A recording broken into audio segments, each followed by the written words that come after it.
ನಿಮ್ಮ favourite serials ಈಗ ಟಿವಿಗಿಂತ ಮುಂಚೆ ಸನ್ ನೆಕ್ಸ್ಟ್ ಆಪ್ ನಲ್ಲಿ ಜಾಲಿಯಾಗಿ ಎಲ್ಲರಿಗಿಂತ ಮುಂಚೆ ನೋಡಿ. ಈಗಲೇ ಸನ್ ನೆಕ್ಸ್ಟ್ ಆಪ್ ಡೌನ್ಲೋಡ್ ಮಾಡಿ ಮತ್ತು ಸಬ್ಸ್ಕ್ರೈಬ್ ಮಾಡ್ಕೊಳ್ಳಿ. ಏನಕ್ಕ ಇದ್ರ ಅರ್ಥ? Consistency is the costly attitude of business.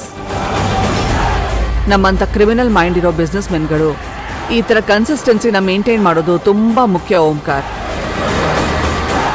ಅಂದ್ರೆ ಮಾರ್ಕೆಟ್ ಅಲ್ಲಿ ನಾವು ಕಿಂಗ್ ಆಗಿರ್ಬೇಕು ಅಂದ್ರೆ ಇಂಥ ಸೈಲೆಂಟ್ ಬ್ಯಾಟಲ್ಗಳು ಎಷ್ಟೋ ಆಗ್ತಾ ಇರುತ್ತೆ. ಇದನ್ನ ಮಾಡಿಸಿದ್ ನಾವು ಅಂತ ನಮ್ಮ ನೆರಳಿಗೆ ಕೂಡ ಗೊತ್ತಾಗಬಾರ್ದು. ಅಕ್ಕ, ನಾನು ಎಲ್ಲನೂ ಪ್ರಾಪರ್ ಆಗೇ ಪ್ಲಾನ್ ಮಾಡಿದ್ದೆ. ಏನ್ ಪ್ರಾಪರ್ ಆಗಿ ಪ್ಲಾನ್ ಮಾಡಿದ್ಯಾ? ನಿನ್ಗೆ ನಾನು ಮೊದಲೇ ವಾರ್ನಿಂಗ್ ಕೊಟ್ಟಿದ್ದೆ. ನಮ್ಮ ತಪ್ಪು ಕಾಣಲಿಲ್ಲ ಅಂದ್ರು ಆದ್ರೆ ಎಕ್ಸಿಕ್ಯೂಷನ್ ನಮ್ಮನ್ನ ಸಿಕ್ಕಾಕ್ಸುತ್ತೆ ಅಂತ. ಐ ಅಗ್ರಿ ವಿತ್ ಯು ಅಕ್ಕ. ಆದ್ರೆ ಈ ತರ ಇನ್ವೆಸ್ಟಿಗೇಷನ್ ನಮ್ಮನಿಂದಲೇ ಶುರುವಾಗತ್ತೆ ಅಂತ ನನಗೆ ಗೊತ್ತಿರಲಿಲ್ಲ. ಆ ಭೈರವಿ ಸಾಮಾನ್ಯದೋಳಲ್ಲ. ಬುದ್ಧಿವಂತಿಕೆಯಿಂದ ಈ ಇನ್ಸಿಡೆಂಟ್ನ ರೂಟ್ ಲೆವೆಲ್ವರೆಗೂ ಇಳಿದು ಬೇಕಾಗಿರೋ ಸಾಕ್ಷಿಗಳನ್ನ ಕಲೆ ಹಾಕ್ತಾಳೆ. ಅಕ್ಕ, ನಾನು ನಿನ್ನ ಟ್ರೈನಿಂಗಲ್ಲಿ ಬೆಳೆದಿರೋನು. ಈ ವಿಷಯದಲ್ಲಿ ಸ್ವಲ್ಪ ಎಡವಿದ್ದೀನಿ. I agree, but I promise ಮುಂದೆ ಯಾವುದೇ ಕಾರಣಕ್ಕೂ ಹೀಗಾಗೋದಕ್ಕೆ ಬಿಡಲ್ಲ. ತುಂಬ ಕೇರ್ಫುಲ್ ಆಗಿ ಹ್ಯಾಂಡಲ್ ಮಾಡ್ತೀನಿ. ಓಕೆ, ಈಗ ನಾನು ಹೇಳಿದ ರೂಟಲ್ಲಿ ಶುರು ಮಾಡು. ಆಗ ಇದಕ್ಕೊಂದು ಲಾಜಿಕಲ್ ಎಂಡ್ ಸಿಗತ್ತೆ. ನೋಡು, ಮೊದಲು ಆ ಡ್ರೈವರು ಭೈರವಿಗೆ ಫಿಸಿಕಲ್ ಆಗಿ ಸಿಕ್ಕಿದಾನ ಅಂತ ಫಸ್ಟ್ ತಿಳ್ಕೊ. ಸಿಕ್ಕಿಲ್ಲ ಅಂದ್ರೆ ಇನ್ನೂ ನಮ್ಮ ಕೋರ್ಟ್ಗೆ ಆಪೋಸಿಷನ್ ಎಂಟ್ರಿ ಆಗಿಲ್ಲ ಅಂತ ಅರ್ಥ.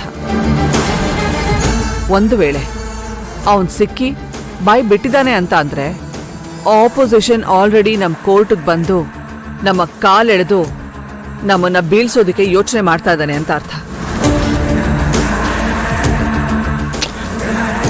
ಸರಿ ಅಕ್ಕ, ನಾನು ಎಲ್ಲ ಡೀಟೇಲ್ಸ್ನು ಕಲೆಕ್ಟ್ ಮಾಡ್ತೀನಿ.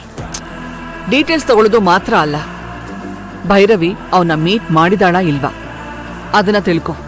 ಡಿಲೇ ಮಾಡಬೇಡ. ಸರಿ ಅಕ್ಕ.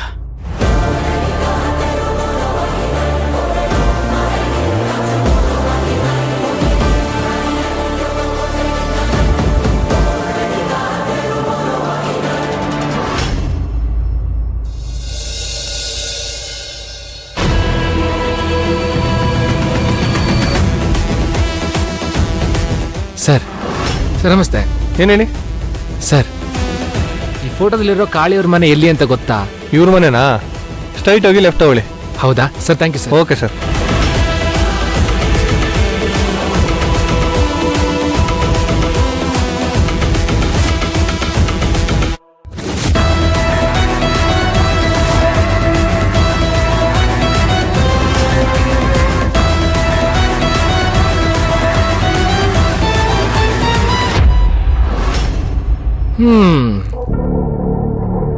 ರೌಡಿ ಆಗಿದ್ರೂನು ಮನೇನ ಒಳ್ಳೆ ಜಾಗದಲ್ಲಿ ದೊಡ್ಡದಾಗೆ ಕಟ್ಸಿದ್ದಾನೆ.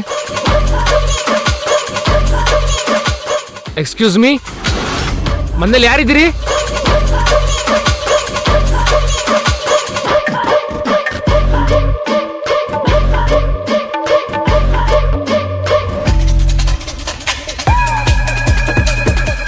ಯಾರು ನೀವು? ಏನಾಗ್ಬೇಕಾಗಿತ್ತು? ನೀವೇ ಬೇಕು ಸರ್. ನಾನ್ ಬೇಕಾ? ಏನಾಗ್ಬೇಕಾಗಿತ್ತು?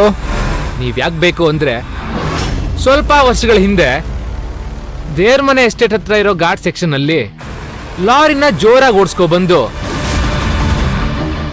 ಶ್ರೀನಿವಾಸ ಮೂರ್ತಿ ಅವರನ್ನ ಆಕ್ಸಿಡೆಂಟ್ ಅನ್ನೋ ಹೆಸರಲ್ಲಿ ನೀವೇ ತಾನೇ ಕೊಲೆ ಮಾಡಿದ್ದು. ಏನ್ ಹೇಳ್ತಿದ್ದೀರಾ ನೀವು? ಅದೆಲ್ಲ ನನಗೆ ಗೊತ್ತಿಲ್ಲ. ನೀವು ಯಾರನ್ನ ನೋಡಿ ಮಿಸ್ಟೇಕ್ ಮಾಡ್ಕೊಂಡಿದ್ದೀರಾ. ಅದು ನಾನಲ್ಲ. ಏನ್ ಸರ್ ಹೀಗೆ ಹೇಳ್ತಿದ್ದೀರಾ? ನೀವ್ ಆಕ್ಸಿಡೆಂಟ್ ಮಾಡೋ ಟರ್ನಿಂಗ್ ಅಲ್ಲಿ ಒಂದು ಚಿಕ್ಕ ಆಂಜನೇಯನ್ ಗುಡಿ ಇದೆ, ನೆನ್ಪಿದ್ಯಾ? ನೀವ್ ಆಕ್ಸಿಡೆಂಟ್ ಮಾಡೋಕ್ಕೂ ಮುಂಚೆ ಆ ಗುಡಿಗೆ ಹೋಗಿ ನನ್ನ ಪ್ಲಾನ್ ಎಲ್ಲ ಸಕ್ಸಸ್ ಆಗ್ಲಪ್ಪ ದೇವ್ರೇ ಅಂತ ಕೇಳ್ಕೊಂಡ್ರಿ. ಆಕ್ಸಿಡೆಂಟ್ ಆದ ನಂತರ ಆ ವ್ಯಕ್ತಿ ಸತ್ತಿದಾನೋ ಬದುಕಿದಾನೋ ಅಂತ ಲಾರಿಯಿಂದ ನೀವೇ ಇಳಿದು ಅವನ ಹತ್ರ ಹೋಗಿ ಚೆಕ್ ಮಾಡಿದ್ರಿ.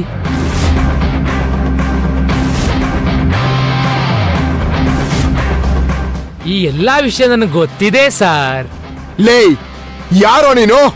ಲೇ ನೀನ್ ಯಾರೋ ಅಂತ ಕೇಳಕ್ ನನಗೂ ಬರುತ್ತೆ ಸರ್. ನೀನಾಗ್ ನೀನೆ ನಾನು ಎಕ್ಸೆಂಟ್ ಮಾಡಿದೀನಿ ಅಂತ ಒಪ್ಕೊಂಡ್ರೆ ನಿನಗೆ ಒಳ್ಳೇದು. ನಿಜ ಹೇಳು, ನಿನ್ಗೆ ಹೀಗ್ ಮಾಡು ಅಂತ ಹೇಳಿದ್ದು ಆ ವಸುಂಧರಾ ತಾನೆ? ನೀನ್ ಇದನ್ನ ಕೋರ್ಟಲ್ಲಿ ಹೇಳಿ ಅಪ್ರೂವಲ್ ಆದ್ರೆ ನಿನಗೆ ಎಷ್ಟು ದುಡ್ಡು ಬೇಕು ನಾನ್ ಕೊಡಿಸ್ತೀನಿ.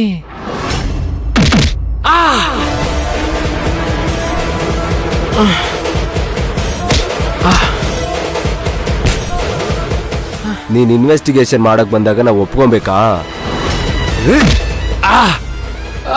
ನಮ್ ಕಾಳಿ ಅಪ್ರೂವಲ್ ಆಗ್ಬೇಕಾ?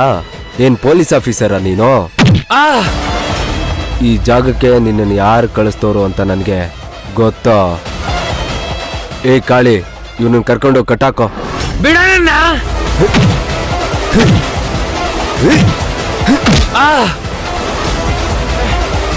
ಇನ್ವೆಸ್ಟಿಗೇಷನ್ ಮಾಡ್ತೀಯ? ಇನ್ವೆಸ್ಟಿಗೇಷನ್ ಮಾಡು ಮಗನೇ, ಐತೆ ನಿನ್ಗೆ.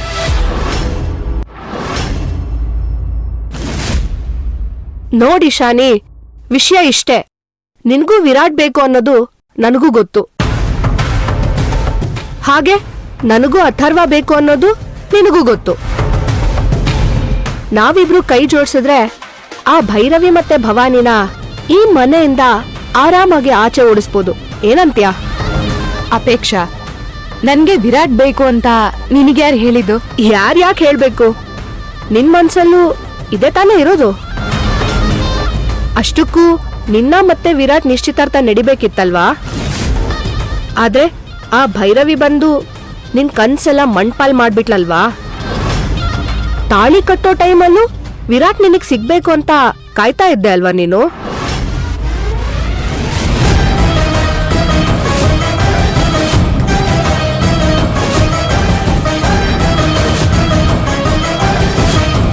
ನಾನು ಹೇಳ್ದಾಗೆ ನಡ್ಕೋತೀನಿ. ವಿರಾಟ್ ಯಾವತ್ತಿದ್ರು ನಿನ್ನವ್ರೆ. ಇಲ್ಲ, ಸುಮ್ಮನೆ ಏನೇನೋ ಮಾತಾಡ್ಬೇಡ ನೀನು.